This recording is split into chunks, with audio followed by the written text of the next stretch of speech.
What is up, wrestling fans? Welcome to episode number 425 of the Smark Out Moment Smack Talk podcast, Hot Tags of the Week, where we will be breaking down some of the current events, rumors, news, gossip, and everything else that went down over the past few days in the world of professional wrestling, sports entertainment, the wrestling biz, whatever you want to call it.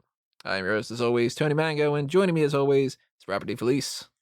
I prefer to call it the fake fighting league. Yeah, the bunch of dudes grappling kind of thing. Big sweaty men slapping meat, you know what I mean? According to Big E. Go check out the most recent New Day podcast, everybody. It's funny one. But thank you for checking this podcast out, and we will see you next time. I'm just kidding. We obviously invite you all to join in on the discussion in the comments below. So if you are listening on the audio-only platforms like Stitcher and Spotify and so forth, then leave that platform. Hop on over to YouTube where you can actually leave a comment and hit that subscribe button if you haven't done that already. Ring that little notification bell to be aware of when we post new videos, and leave a comment below after you hit that like button on the video as well. So we got some stuff to talk about here, and I think we should just start off with the most unfortunate, the oldest news, and the sad one. Rocky Johnson passed away. You should know that by now because this is well over a couple days old, but we're catching up to the hot tags from the last week that we didn't get a chance to talk about. They've pretty much said it all on all the different types of platforms. He's The Rock's father. He's been in the history books as being half of the first African-American tag team champions with Tony Atlas. He's a Hall of Famer. They gave the rundown and all that stuff. So whenever there's like somebody passes away, it's pretty much just a story of like, no, our condolences, that sucks kind of a thing. Cause what else more is there to say? But the other thing is, I don't know, you got any fun memories or anything of Rocky Johnson? This is one of those ones where very much before my time. Yeah, mine as well. And also, like, I can't even really say I've seen a lot of footage. I'm almost like embarrassed to say at this point because he is The Rock's, dad. He is a trailblazer. But like, yeah, I know next to nothing as far as in ring. I know he spent a lot of time in Memphis, but I haven't actually seen a lot of his stuff. So yeah, I really can't say too much, unfortunately. I mean, it's definitely a tragic passing. Rock, as always, who just seems to be like this weird leader, almost like in a spiritual sense. He always comes up with the most eloquent words and phrases to describe things like pain and loss. But I can't say personally I have too much of a fond memory of Rocky Johnson. Yeah, I don't remember like any of his matches that stood out to me or anything, because even Tony Atlas has been around the WWE landscape more because he did the whole stuff with like Abraham Washington, and he did the Legends House, and he did the thing where he was talking about how the Bell Twins like to poop on each other or something, like like all that stuff. What? You never saw that U shoot where he's talking about like that they're into like pissing on people or something? No. Yeah, that's check out the kayfabe commentaries or whatever it is. Wow. Of all the people I would have never guessed have like that kind of kink. That's allegedly. Allegedly. Okay, that's fair. Allegedly. That's that type of thing. But Tony Atlas is apparently like he's got a foot fetish and stuff. So but they get into it. But see, the difference there is he's very open about that. He likes getting stomped in the face by women. That is his thing. He wants to, look at your feet. Dude, we're getting off topic here. If you want to talk more about how weird that is, Darkcasts. Yeah. But he's popped up more for things like that. So we have like funny things to go on with that, and like the Mark Henry laugh. Not the Mark Henry laugh, but the laugh and then the Mark Henry thing. So Rocky Johnson, he didn't really do any of that stuff. He just he retired and stayed retired and didn't make an ass of himself the way that Tony Atlas does. So, that's I can't really say anything in particular about Rocky Johnson, but of course, any passing is a terrible thing, especially. And this one really felt like, a legend, an icon has passed away. Yeah, so our condolences, obviously, to their family and friends and all that stuff, because that I mean, sucks. and Rocky, if you're listening, my condolences. But it is sad. Rocky, if And you're listening, dude, run for president. I would vote for you. and also, hit up the Patreon because I'm sure you got a $5,000 to spare, and we could use it. Yeah, if you want to, you can pick up a T-shirt on TeePublic that says "I'd vote for The Rock" and all that. He's got a shot. Yeah, more of a shot than Kane does. Although Kane, politician, Mayor Kane T-shirt also on TeePublic and Redbubble. For a Boy, smart guy get that moment. shit in. Get Yeah. that shit in. Yeah, TeePublic and Redbubble. Buy those merchandise things, everybody. So, let's talk about, we do stuff here on YouTube and we're trying to get our shit in, but if you're trying to get your shit in on Twitch, you're not doing that well when you're Impact. Because Impact Wrestling got banned from Twitch this week for the RVD segment, which was kind of their allusion to like the live sex celebration type of thing that has happened in the past. Twitch does not like that. Twitch has it in their rules that you should not have sexual content like that. So it's been a week now, something like that. Maybe a little bit less than a week, maybe like 5 days or something. But they still have not gotten their Twitch channel back up, as far as I know. It's a rough start to the year for Impact Wrestling. When you take the Tessa Blanchard stuff and you combine it with this, it is not a good start for 2020 for Impact.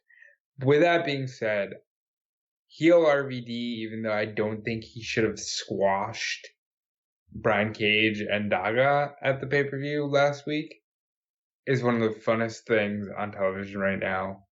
So if he's legitimately in a polyamorous relationship and he's legitimately doing these things, why not use it? Well, I can tell you why not, because Twitch doesn't want it on the channel. They'll Well, take it you know down. what? Poor Impact, and yes, they had a great relationship with Twitch, but I think, how when you're a baby and you outgrow your diapers, Impact has outgrown the diapers that is Twitch, and they need to focus on making the big boy content on TV. That is my opinion. It's not Tony's opinion or Smark Moment's opinion or Fightful's or WrestleZone's. That's mine. But that's how I feel.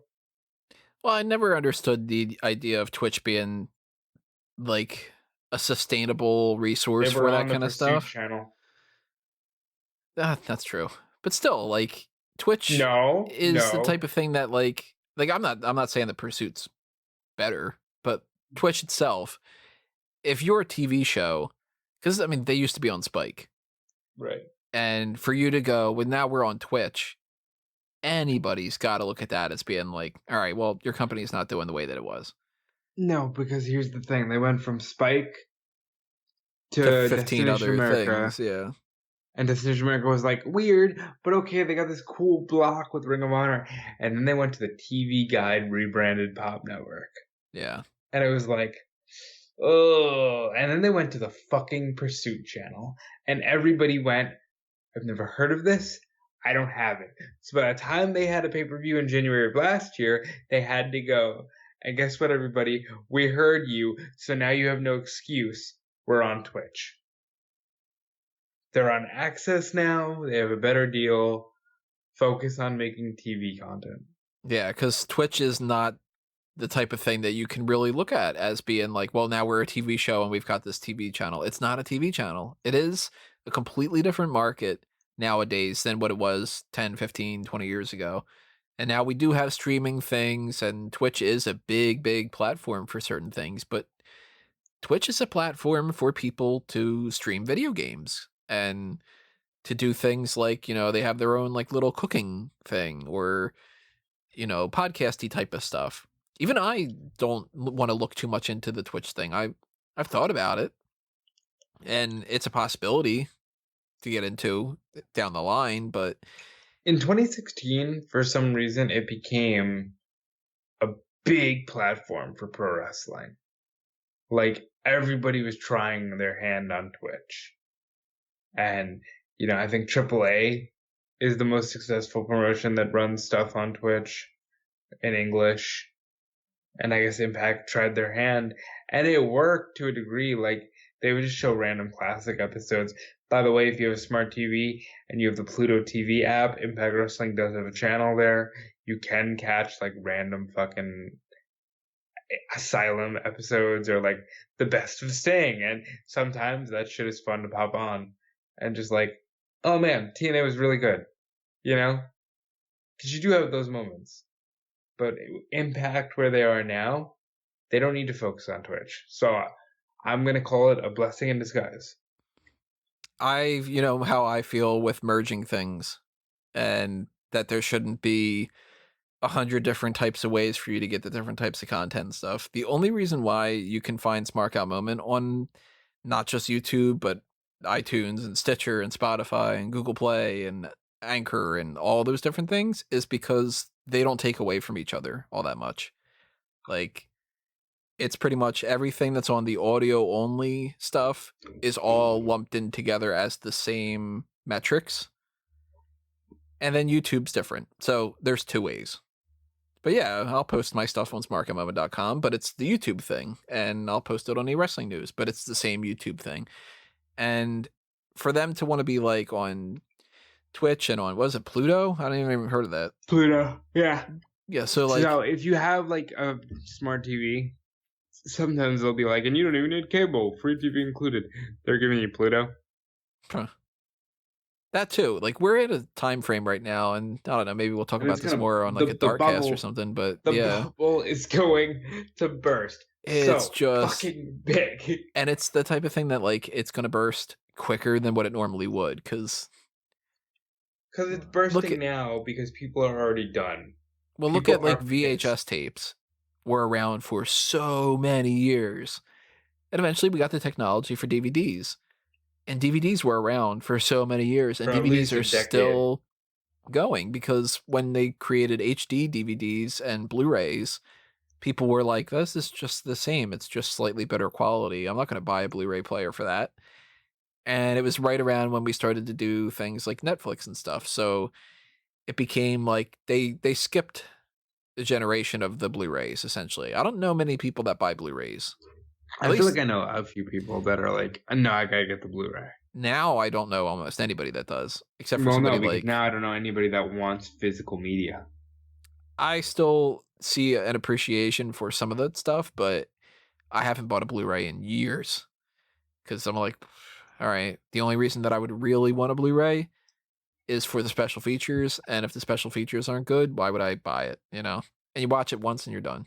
But with stuff like, you know, we've got HBO Max and we've got Disney Plus and this kind of stuff, like something like Twitch to me is kind of, if you're Impact and you're on Axis and you're on Twitch and you're on Pluto and you're on that and you're on this, and you can find the stuff on their own network thing. What's that called again? It's Impact Plus. Impact Plus, yeah.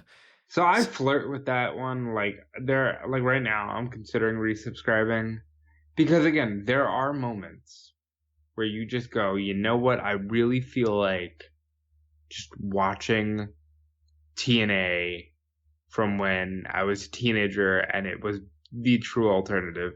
But like, I often find myself canceling immediately. Like, you get that quick fix, and you're like, all right, I'm out.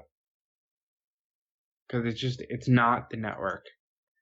The network has everything. And for anyone who wants to say shit about, oh, I'm going to cancel my network, listen, you cannot argue that it is a great deal. I know you think it's worth every penny. It is. Like, I mean, that's the type of thing that recently I been watching those like old Royal Rumbles and stuff. Like, I tried to go to sleep last night, tweeted about it at 6 something in the morning of like, oh, this isn't working. What Rumble did you watch? Greatest Royal Rumble. All right, how does that hold up? You're far removed from it. It doesn't immediately affect you. How do you feel about it? I actually enjoy the Greatest Rumble, Royal Rumble quite a bit. It's good. There's a lot of fun moments in that. Look at that. See what happens sometimes when you get to take a step back? I remember liking that at the time. Braun Strowman wins, so that's good. Yeah. I remember Crown Jewel's the thing that sucked. This was like prior to the Lashley stuff, and I really was like, all right, they're gonna go with Lashley huge, and they're gonna put Lashley over. And you can actually hear this discussion in our Greatest Royal Rumble preview Yeah. in the archives. We're talking about Lashley. We're talking about Big Cass, going doing that whole thing.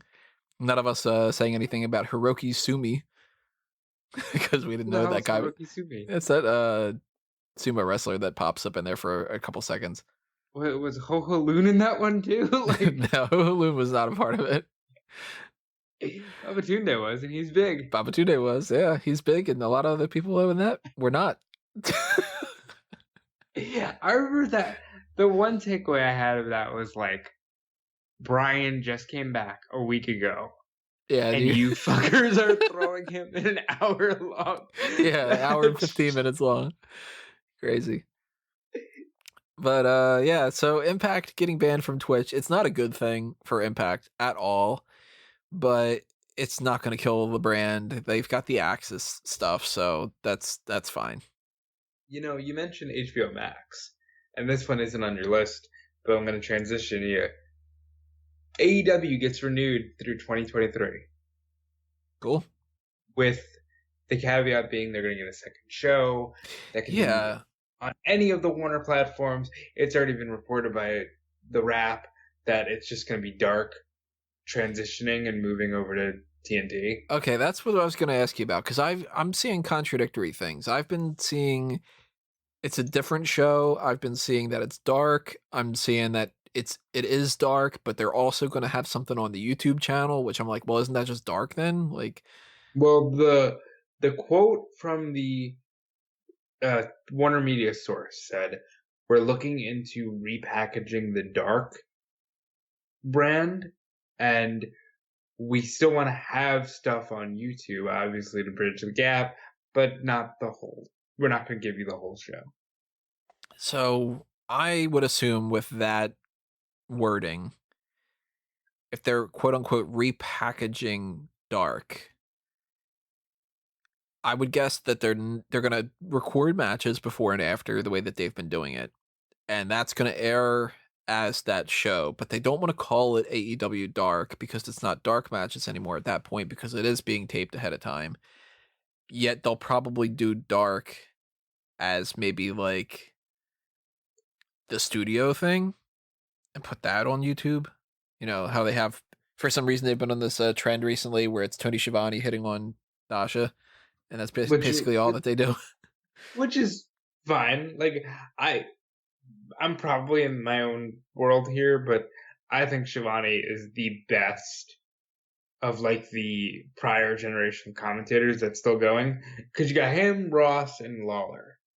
Oh, you compare the three of them, then Schiavone's better. Yeah, Schiavone's clearly the most motivated, and he's having the most fun, and he's saying the right names, and and like, don't get me wrong, Jerry Lawler, I'm a huge fan, but I can't do the anyway, like that thing that he does is just too much. And JR, I do not want to shit talk JR. JR, I feel genuinely bad for, because I can tell that he's just at a stage in his life where it's not clicking, and he seems to be very aware of that, and it hurts him. And I want the best for JR. Do you think that they're going to do more of like, I don't know if you would really kind of constitute it, kind of like how they keep doing these things now? This is again another type of thing where I'm like, my instinct is merge, but they've got Being the Elite. They've got this wrestlers in hotels eating food or something like that parody of comedians in cars getting coffee. They've got the road to blah blah blah that they do all the time. Then they got Dark, and then they've got Dynamite. That's basically their content that they're putting out. 5 shows. Technically speaking, Being the Elite and the food one are like the Bucks and stuff, and not actually AEW. So that doesn't quite count. But the road to such and such. And, I love that. I think those are great. and the AEW Dark stuff and all that. Do you think that that's kind of their goal, is that they're going to put the matches on the Warner stuff, and then AEW Dark is going to be more of like the promos and video packages, behind the scenes type stuff, and that's about it? Or do you think that I, they're still going to do matches on YouTube? I think because they're lazy, because everybody's lazy. It's 2020. They're gonna keep the name Dark, and they're gonna say it's Dark because it's on at Friday at 11 p.m. and it's AEW After Dark. Nah, I see them doing that. That makes sense. If I were at the pitch meeting and somebody pitched that to me, I'd be like, you know what, that probably works. It's Road punny. 2, I think that is a great series, and it really sets the tone nicely. I'm glad they brought them back, because they had stopped them for a while because they had TV now. They didn't have like, hey, we need to build to All Out, so we're gonna have Road 2. But like, this stuff really works well. Wrestlers in hotels ordering room service is fine. Like, it's harmless. Being the Elite, if that went away, I think people would honestly throw feces at the Young Bucks. Oh, we used to be in an era where people brought a lot of signs. You can't do that anymore. But yeah, take a crap in your pants and fling it over to them. Because that's such an iconic part of their brand. That being said, the only one that I genuinely care about is Dynamite and Road 2, because Road 2 involves the actual story. Truth be told, I don't watch Road 2. You don't need to, because they're short, and I wouldn't expect you to watch them. But like, it's video packages, just they're very fill well you done. in. They're very well done. It's the equivalent of WWE putting a day of type thing on there. It's supplemental. You don't need to know it if you've watched Dynamite and all that. And since we're talking AEW, let's talk about them signing Taz. What do you think? What are your thoughts here? I am of two opinions when it comes to Taz. I think that Taz has a lot of value, but he's also somebody that is a little bit overrated. So, yeah, like, if I were them, I'd probably sign him. And you bring Taz in a couple different times, like they've tested him out. He seems to, I guess, get along well enough with the group. So that's cool. You already know that. At the very least, he's somebody that you can call in to fill in the blank if you're running into a situation where Shivani's not able to join in. Well, yeah, put Taz on there. I hope he's not the replacement for Jim, or that they're not going to rotate Shivani to replace Jim and have Taz in the Shivani role. I like JR. I like Taz when he was calling SmackDown in like the Ruthless Aggression era. I didn't really care for Yambag Yahtzee Taz in TNA. Like, everything was like, oh man, he hit him right in the Yambag. Like, he was just so checked out. Maybe if he cares about AEW, that won't be the case. See, my favorite Taz is Befuddled Taz, where he's like, and you're just like, dude, you're not even saying anything. It's just a bunch of different sounds. He's the Tasmaniac. He's reverting back to his roots. What was the thing? Like, I always make fun of the fact that when he was trying to say the enigmatic assholes, and he couldn't do that when it was Jeff Hardy and Mr. Kennedy tagging up, and he was like, I love this name. It's the I'm just gonna call them assholes. But he did something this past week with the Bash at the Beach episode where it was something very similar to that, and I wanted to try to remember what it was, and I didn't write it down. Where it was like he wanted to say like the word like illustrious or something. Or no. He wanted to say something about, I think that's what it was. He mixed up illustrious and illustration. I don't remember which one he was supposed to say, but the one of them, he did the opposite. And he was like, oh, I meant to say that or whatever. And I'm like, all right, that is reminiscent to me of like Booker on commentary, where it's bad, but it's entertaining bad. And I don't know, maybe Taz, it kind of depends a little bit more on what this new show is too. Like, if this is basically, we're making another show, we're going to put it on these other platforms, and it's going to be the other matches that we would normally air on AEW Dark on YouTube, I think they're going to need a more regular commentary team. And probably, if they're able to, maybe Taz fills in that role. Maybe it's Taz and Excalibur or something. Or Taz and Alex Marvez, or, whoever they want to put in there. Golden Boy, et cetera, et cetera.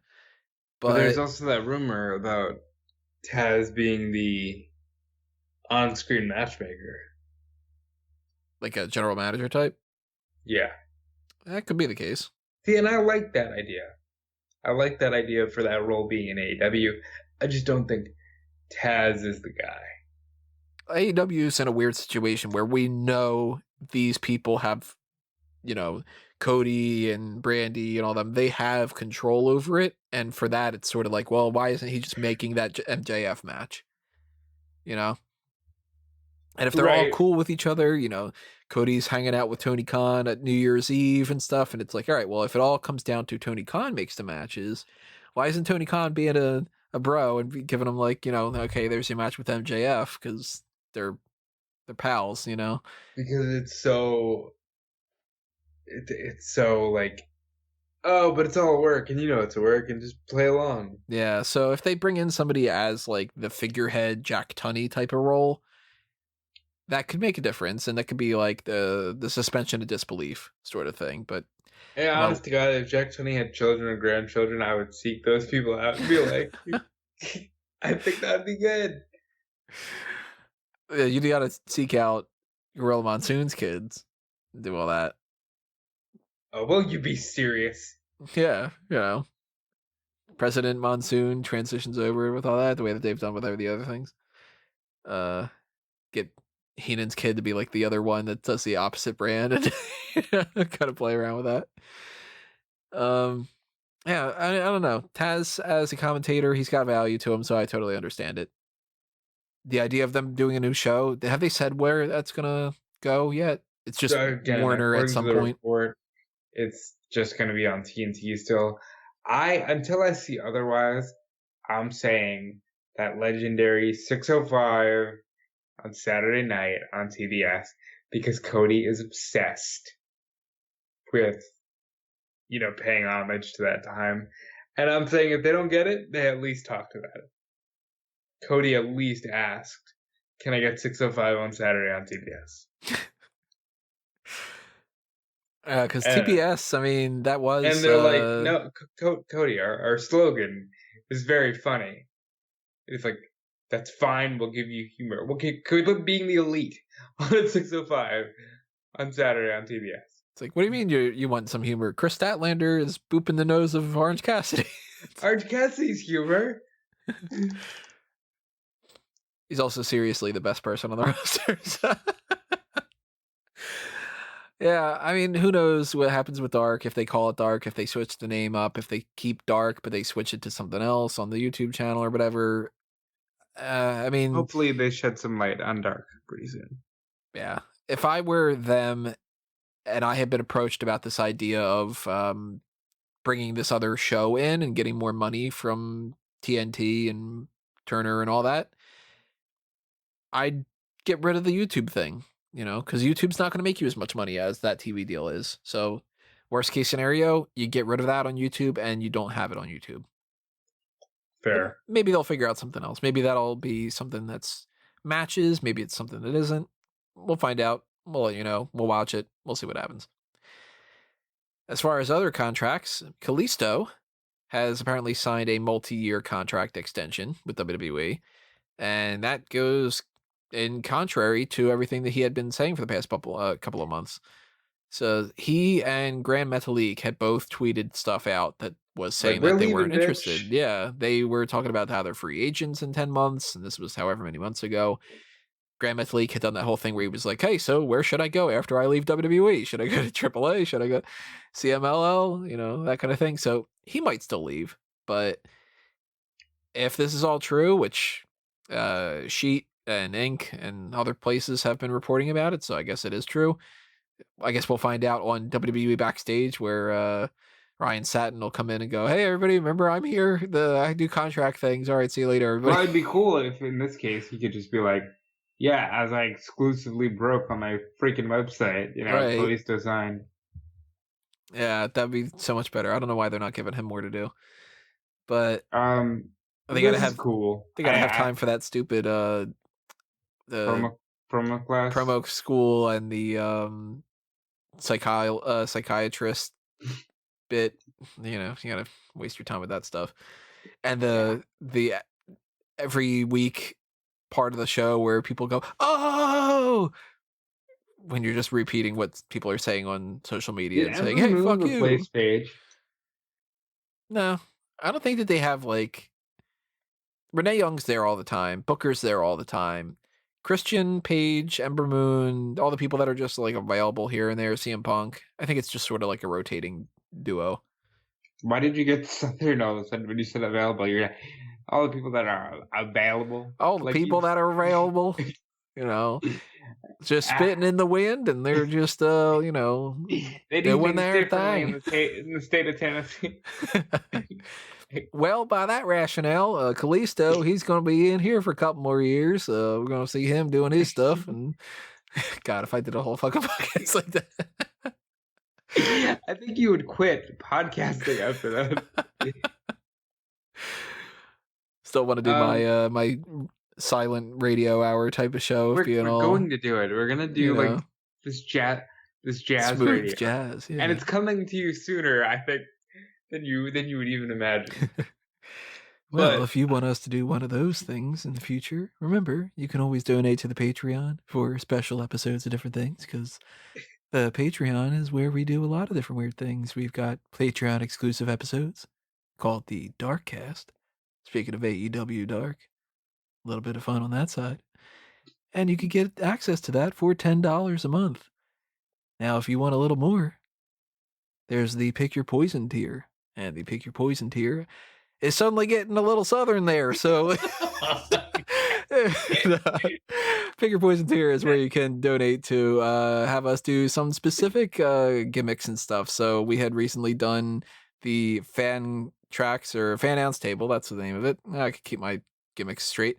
We did the fan ounce table at the 2010 Royal Rumble, and we weren't really feeling it all that much. But thankfully, Guest 5 swooped in. His donation ended up leading towards the 2007 Royal Rumble fan ounce table. So go check those out. And if you want to be a part of any of those as well, and you know, you're like, man, I really want you guys to do a different fan ounce table. You didn't do 95 or something, then if you donate to that tier and you request it, then we'll do it. You haven't talked enough about Mabel. Yeah, we want more Mabel. Why have you not done Superstar Scores Mabel yet?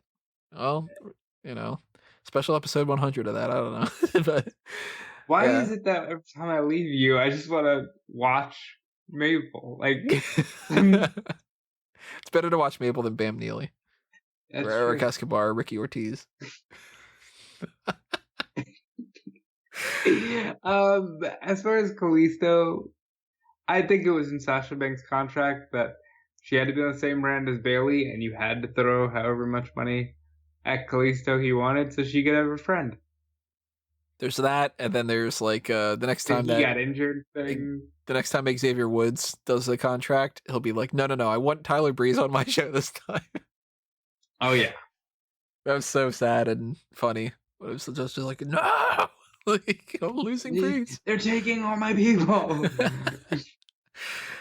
Yeah, so Kalisto news is kind of surprising to me. I thought that he was not going to re-sign, and now I'm thinking even more so that Grand Metalik is still going to go, and that just means that Lucha House Party is just going to be a twofer. But maybe we get some other people in the mix. Maybe they split the brands up. I don't know what they do with that. But Kalisto, at least, he's sticking around. I don't know how long. I'm assuming 5 years. But the reasoning, supposedly, is that he re-signed because he still feels like there's more for him to do. Granted, there is more for him to do. I mean, he's never won King of the Ring, Money in the Bank, Royal Rumble, a World Championship. The dude is a Cruiserweight champion, 2-time United States champion, tag team champion. He's done quite a bit. Like, I don't think you can really scoff at that. He's done very well for himself compared to somebody like Sin Cara or Unico, you know, some of the different people in the past that have been under masks. What was Ricardo's name? El Local? El Local, which is stupid. So At least he's sticking around for a little bit. You know, you've got a mid-carder, a cruiserweight, somebody who could be in NXT. I don't know. I like Kalisto. I'm cool with him sticking around. Yeah, I just hope he actually gets a chance to do a good lucha thing. That's still one of the best. I loved that so much. It's a good lucha thing. Damn. Oh, damn it. Damn. Well, unfortunately, even though Kalisto is signing an extension, it does not seem like that's the case with Jazzy Gabert. Now, Talk about out of the blue this was. What the fuck was that? this is still confusing, and we might get more clarification of this on Thursday when they air the episode, but I had a brain fart moment, I guess. I had thought that they had announced ahead of time that Ginny was going to face Killer Kelly. I thought that was the case. Apparently, I had it's Mandela effect. It's, me just being tired. I don't know. But apparently, the thing that they did advertise was Jazzy versus Killer Kelly. And that is supposed to take place this week. Now, spoiler alert for the tapings that took place, that match didn't happen. The match didn't happen because supposedly, again, this is from her account, so I can't imagine that she's just lying about it. She got into a car accident and they didn't medically clear her to be able to wrestle that match. However, what's weird about this whole thing is she tweets out that she's a free agent, but she just says free agent. So she doesn't say I'm leaving WWE and I'm going to elsewhere and whatever, and I'm not re-signing my contract and stuff. There's been speculation and rumors and scuttlebutt and whatever about the idea that what happened is she had her deal expire and WWE decided not to renew it, or she decided not to renew it. And that's just like they signed her in like January and it just kind of happened and that's the end of it. But what's weird to me about this whole setup is if they didn't plan to have her re-sign, like they chose that they didn't want to re-sign her, why would they book her in a match against Killer Kelly? It must have been something that happened suddenly. And maybe it was like, all right, we're going to resign you. And then she got the car accident. And it's like, hey, you're not under contract. What do we do here? Hey, I'm fine. Maybe I'll just go my separate way. Okay, I'm really curious what we can find out about this because I first interpreted this as she tweeted out free agent because Ginny apparently cut some kind of a promo. On her, yeah. And why would they bother cutting the promo too? Like if they know that day, actually she might have cut the promo on the second day. Now that I'm thinking about it, I'm not too sure. Let me double check that in a minute. But if that's the setup that they had in mind, where they were going to do something with this feud between Ginny and Jazzy, they should have at least signed her to an extension to do Unless that feud. the promo is "fuck you, I don't need you," and she's never seen again. Which could be the case. She did the promo the second day, January 18th. So I'm leaning towards it was more like, screw you, I don't need you. I'll catch you down the road. Yeah, it means to write her off TV. And if that's the case, then yeah, by all means, that could mean that Jazzy's gone. But it could also mean free agent that she's not, quote unquote, hired by Ginny anymore. I don't know. They're very into working the internet. We'll find out at some point, and it'll be like, oh, okay, that's what they're doing. I think if we see any kind of backstage segment of Jazzy saying that she quits working for Ginny, then maybe she didn't leave. But if we just get some promo a couple weeks down the line and they ignore the fact that they had advertised this Killer Kelly match, then I think that Jazzy's gone. But that sucks if she's gone because she's somebody who I was hoping could actually be, somebody. The whole please sign Jazzy thing, I was like, yeah, sign Jazzy. She seems cool, So I guess we'll find out. I don't know. We will. Oh, what do you think about Russo saying he's going to be a free agent? That's still just so confusing to me about this whole idea that Lana re-signed and he didn't. Maybe he's just trying to get to the deadline and really get a lot more money. But maybe he wants to leave and Lana doesn't, and that seems so strange to me because why would you want to split that? I don't know. Do you Well, they're expect him to obsessed with stay or do you splitting it. expect him to leave? I expect him to stay. I'm leaning more towards that too. The weird thing is, with the way they booked Raw tonight, I don't even know what that was. I still don't understand what the whole Liv Morgan side of this is. Yeah, she's come back, and a lot of people are appeased by the fact that it's like, well, she's main eventing, and it's like, yeah, but she's not doing anything of significance. Yeah, and this should not have been the main event. Go on Twitter at the time that the ladder match was going down, and everybody agrees that that should have been the main event. But let's talk about But that. I get, Actually, before we talk oh, about that, let's talk about WWE Untold. Then we'll round things out by talking about Raw. ooh, So okay. they had a new episode of Untold. It's Ray, Eddie, and the Rumble, and it focuses on Ray and Eddie and the Rumble. The idea of Eddie Guerrero's passing and Rey Mysterio following that up with the Royal Rumble 2006 win and then the championship win, and what they meant for each other, and that kind of retrospective, which I like that quite a bit.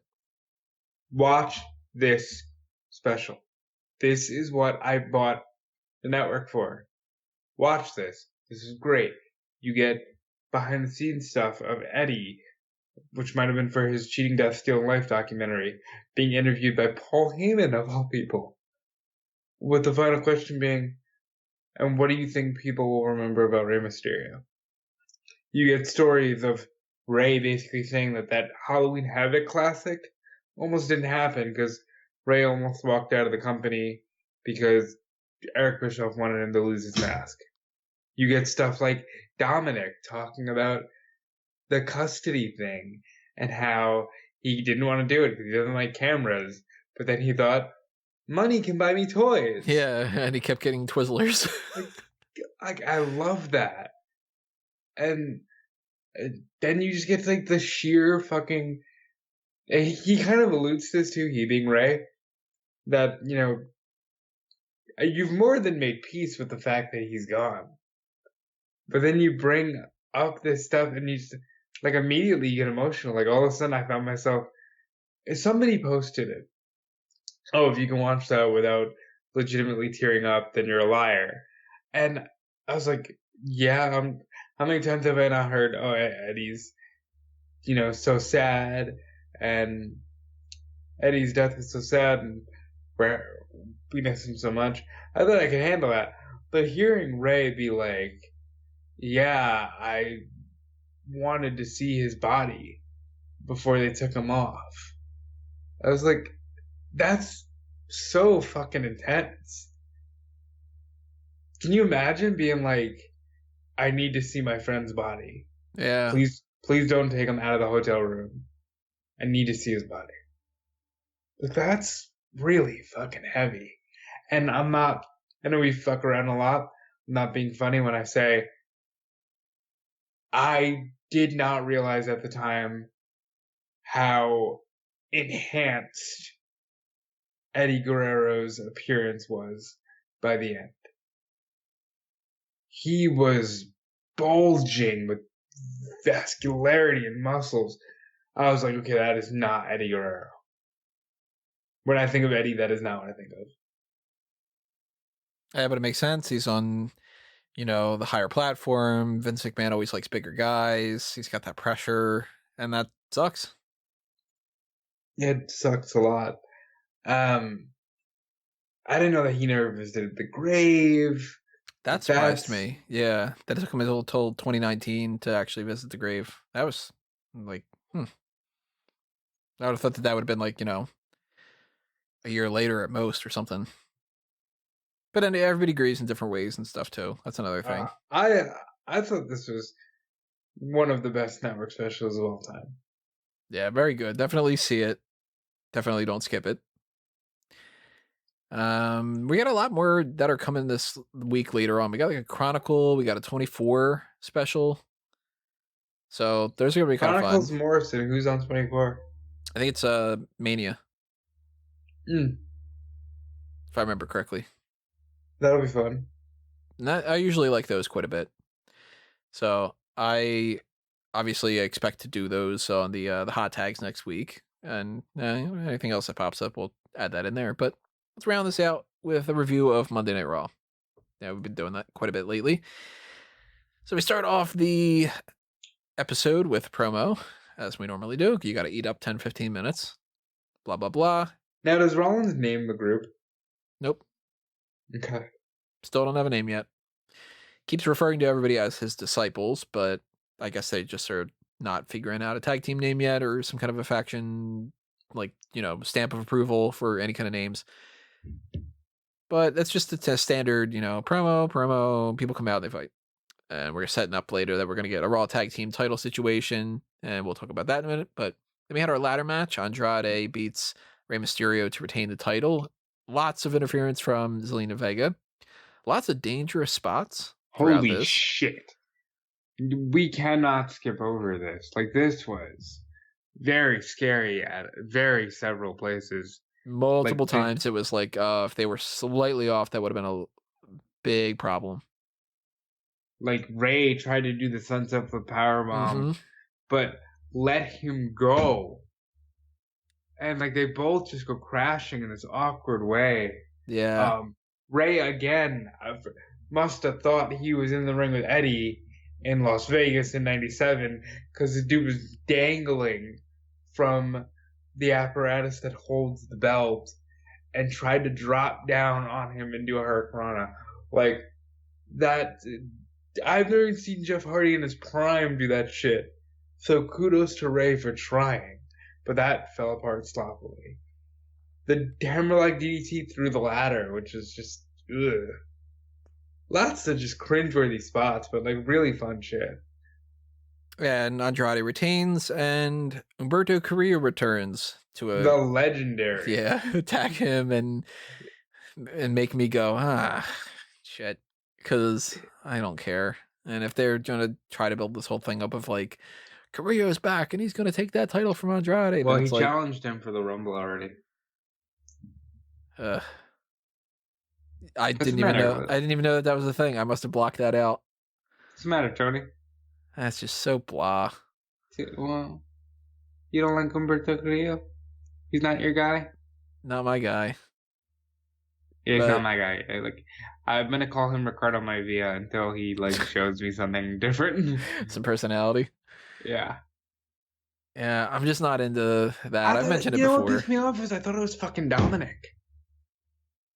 I'm like, okay, he's wearing a mask. All right, we're just gonna do this, and then he pulls it off like it's actually me, Humberto Carrillo. Like what? It should have been McMahon. Yeah, much better. It was me, Andrade. Aleister Black, one shot, jobber. That who was didn't get his name. It's just, kicking to the head and that's it. That was rad. Then we have a Paul Heyman promo, which is just essentially, remember everybody, if you didn't watch the past couple of weeks, remember Brock Lesnar's in the Royal Rumble, because they got to do that fucking every single week. And then Ricochet. Ricochet comes out. He says he's not afraid of fighting Brock Lesnar. Lesnar walks away. Runs through him. And Ricochet says, oh, Lesnar must be afraid. And Lesnar goes, fuck you, kicks him in the gonads and just says, I'm going to Rochambeau for Royal Rumble a little bit. And says he's not scared and walks away again, which is like, all right. So this is either building, and we're going to talk so much about this, but Lesnar's either getting punked out in 2 seconds, like Goldberg style, or he's going to throw 29 people over the top rope. Well, we will talk more about specifics when we talk about the Royal Rumble predictions. We're probably going to do a twofer. We're probably going to do Worlds Collide and Royal Rumble predictions on Wednesday, so that should be up Wednesday night, Thursday morning, however long it takes to record and edit. But maybe my opinion will change in the meantime. But at least right now, I'm of the opinion that Lesnar is getting eliminated by the number 2 one. As long as it's not Cain Velasquez. No, I think it's Cain Velasquez. As long as it's not Cain Velasquez, do whatever you want. I'll go so far as to say he gets eliminated by number 2, and number 2 is Cain Velasquez, or And the only other or option is he gets eliminated by Cain Velasquez, who's like number 5. I just think that it's a guarantee at this point, but I'm going with Drew McIntyre eliminated. I think Brock Lesnar's either winning or Drew McIntyre eliminates Brock Lesnar and then goes on to fight him at WrestleMania. we'll see. We'll talk more about that later this week, but we did get Drew McIntyre against Randy Orton, and they fought to a no contest. The OC attacked them. They fought them off. Orton used a chair, and then Orton decided that he was going to call McIntyre a tough son of a bitch and then give him an RKO.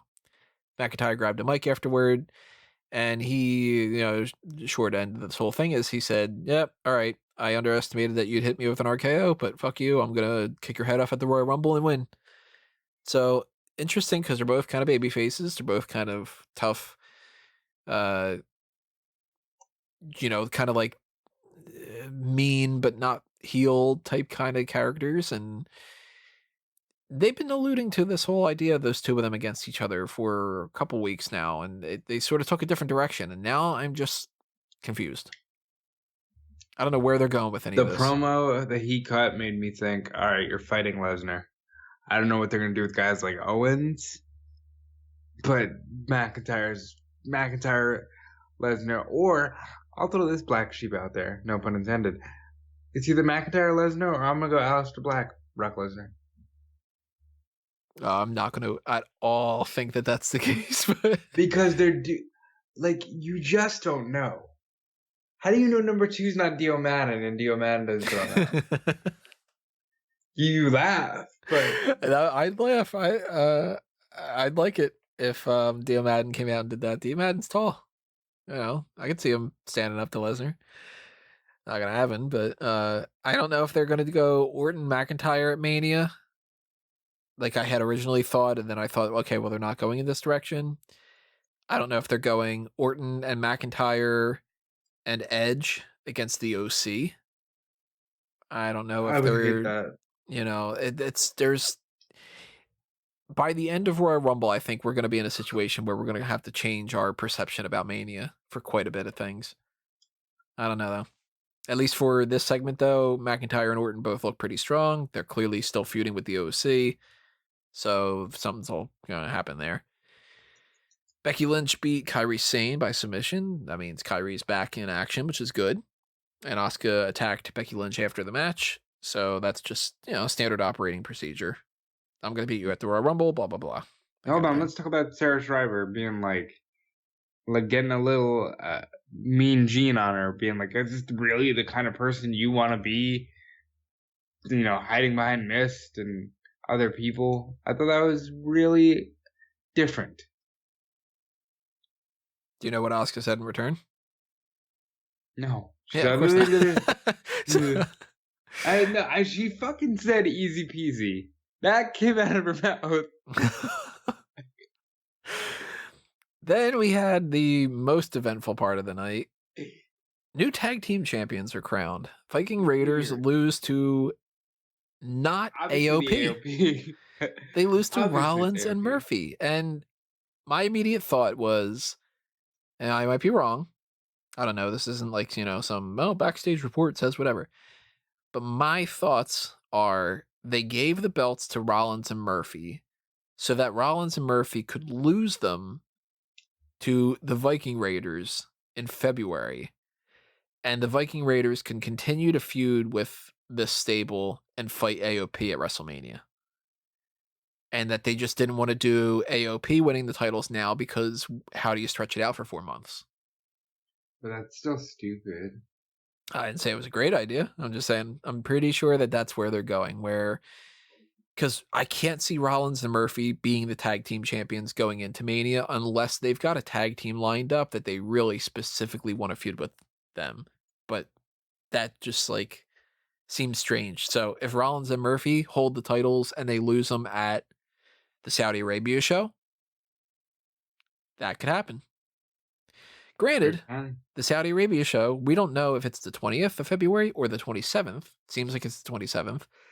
But we also don't know who's going to compete because last time they had a lot of issues. And people like Buddy Murphy were tweeting out that they would never go back again. And now we're in even a worse situation with this whole Iran and the United States. And, that's not making that situation any better.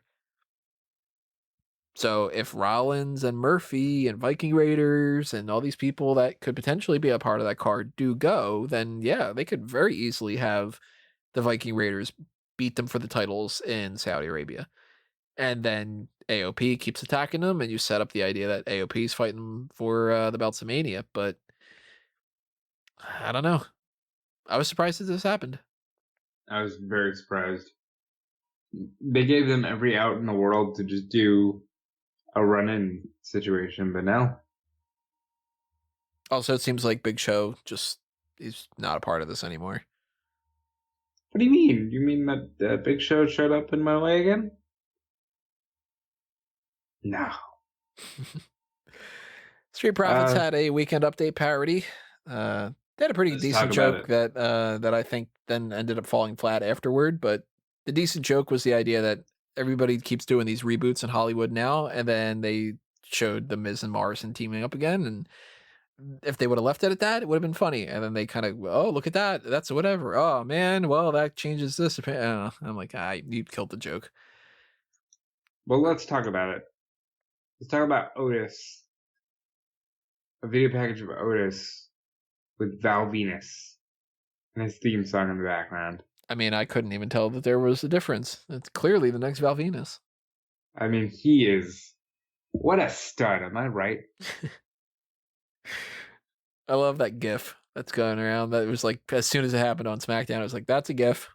Because he took her in his arms and he just went, like with the tongue. It's like, how are you making that? How are you getting away with this? Like, let's be real. He's a little bit of he's not a looker, and he's just being super creepy towards a very pretty girl. Like, what are we doing here? It's been how many months that he's been going, I'm coming. Tucker, I'm coming.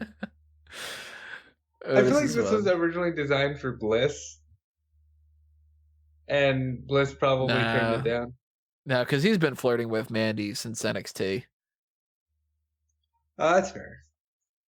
Yeah, that goes way, way back. He's been calling her his peach for like 2 years now. It's just as creepy as hell as it is. I don't know. Maybe we'll get some kind of payoff at Mania with some fruitcake match or something. Fruitcake on a pole. Yeah. Eric Rowan and Matt Hardy had a match. Matt Hardy, of course, lost because Eric Rowan beats everybody. And the whole cage story gets a little bit different this time around. After he gets bitten by whatever it is, he starts smashing the cage on the steps. Kind of be abusive towards the animal kind of thing. I'm not going to be surprised if there's some kind of animal cruelty people that are like, hey, shouldn't do that of whatever the thing's on the inside, even though there's nothing. Well, we never said it was an animal. Well, they can just say, well, there's nothing in there. He's not hurting anything. And they'll be like, well, it's the fucking point of it. It's supposed to represent something, and I'm upset because I got on the wrong side of the bed this morning, and, that kind of thing. But, you'd never get up on the wrong side of the bed.